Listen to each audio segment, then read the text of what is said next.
morning and welcome sa aking munting channel.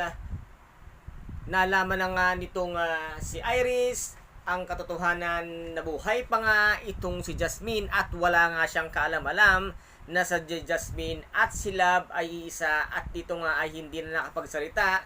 Ito nga si Max dahil ito ay nabumbunga ng isang sakyan na ngayon nga ay nasa critical na kondisyon at comatose siya sa hospital at dito ay nasa isip na nga nitong si Iris na hahanapin nga nila ito ngang si Jasmine at kinakailangan niya itong pagbayaran ang ginawa nga dito kay Max at baka ikaw ang magbayad Iris sa lahat ng mga kasalanan mong ginawa kay Jasmine at wala kayong kalam-alam na ito ngang si Jasmine ay unti-unting nagpapalakas dahil nga sa muli ninyong paghaharap para bawiin sa kanya ang lahat-lahat ng inagaw mo at ang kanyang anak na iyong kinuha. At dito naman ay sino kaya itong si Sandro at ano kaya ang tunay na papel ni Sandro sa buhay ni Iris at sa buhay nga nitong si Jasmine at sino rin kaya dito ang nawawalang apo nga ni Madam Aster. At dito naman ay tuluyan na ngang nakatakas nga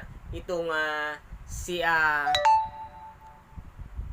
Jasmine nang sila nga ay muling magkaharap nga nitong si Max. Kaya't ngayon hindi makapagsalita si Max at hindi niya masabi ang katotohanan na ang kanyang nakatunggali ngayon ay si Jasmine at si Lavender ay iisa. Kaya guys, ito po ang ating pakaabangan dito nga sa Lavender Fields, ang mga ka-ekse-ekse ng kaganapan at napaka-intense na mga kaganapan dito nga sa Lavender. At kung nagustuhan po ninyo ang aking videos for today, paki-subscribe na lamang po ng aking channel, paki-like and share para maging update kayo sa lahat ng gagawin kong videos. Maraming salamat po. Ingat, God bless and bye-bye!